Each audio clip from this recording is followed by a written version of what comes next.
Assalamu alaikum, class 1 students. Take up your science chunk 3 of week 2. So, the today our first page of page 3 of 13. Look at this, page 3 of 13, unit number 2. First of all, the page at the top of the page there is some writing. Look at your writing.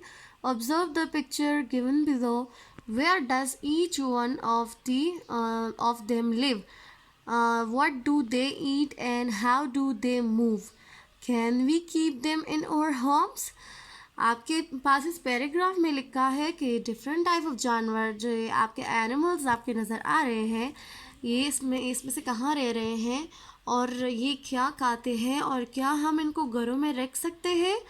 तो आप देख लें, आपके पास नीचे जो table given है उसमें से आपके पास गिवन है dog, cow, deer, zebra, roosters. Animals के नाम आपने पढ़ ली। आप टेबल में आपसे क्या मांगा है, कहा गया है कि व्हाट डू दे ईट, ये क्या खाते हैं। दूसरे में क्या कहा गया है, वेयर डू दे लिव, अब ये कहाँ रहते हैं। बच्चों आपको तो पता होगा ना कि रूस्टर, ये आपको रूस्टर नज़र आ रहा है कि मोस्टली हमने इनको अपने घरों में देखा होगा। और रूस्टर्स क्या खाते हैं, एनिमल्स मोस्टली ग्रासेस खाते हैं, कुछ एनिमल्स मीट खाते हैं और कुछ एनिमल जो है ग्रेन्स खाती हैं यानी अनाज खाती हैं। जैसे रूस्टर अनाज खाती है, काऊ को देख ले वो ग्रास खा रही है, ठीक है। डॉग के सामने कोई चीज़ नहीं है, मतलब उसकी पसंद का कोई चीज़ गिवन नहीं है, तो मतलब वो मीट खाती है। सबको देख रही है कि मैं क्या खाऊं, लेकिन उसके खाने के लिए कुछ नहीं है, ठीक है। आपने इस टेबल को देख लिया है। और स्टूडेंट्स आपके जानने के लिए कि हमारे पास इतने जानवर इस दुनिया में मौजूद हैं कि हम अगर हर रोज़ भी उसमें से देखें तो वो देखने में भी हम तंग आ जाएं। इतने सारे जानवर हैं हमारे पास, लेकिन हर एक जानवर की कलर चेंज, उनका चलना फिरना चेंज, उनकी खाना चेंज, उनकी रहने की जगह चेंज, इतनी ज़्यादा वेरिएशन में हमारे पास एनिमल्स मौजूद है, ठीक है।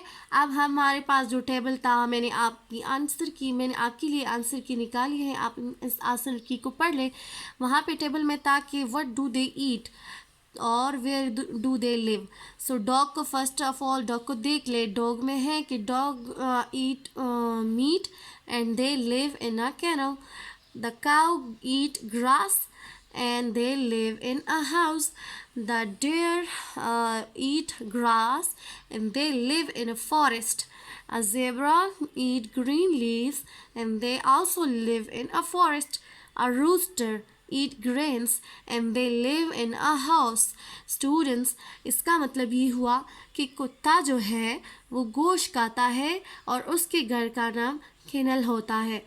काव जो है, गाय जो है, वो ग्रास खाती है और उसका घर जो है हमारा ही घर होता है। मोस्टली हम काव को अपने घरों में रखते हैं। डेयर जो है, यानी जो हमारे पास से डेयर है, ये ग्रास खाती है और ये ज़्यादातर हिरन जो है, ये जो ज़्यादातर जंगलों में पाई जाती है। और जो ज़ेब्रा है, जिसको हम ज़राफ़ा कहते हैं, ये ज़्यादातर ग्रीन पत्ते खाती है और ये फॉरेस्ट में होता है। रूस्टर को हम कुक भी कहते हैं, कुक को हमने देखा भी है और कुक जो है हमें बहुत पसंद भी होता है अगर उसको कोई कुक करे। तो आपके पास आपकी जो है आंसर की आ गई है। आपने इसको अच्छे से साफ तरीके से लिखना है और गंदा नहीं लिखना, ठीक है। Thank you so much students for watching.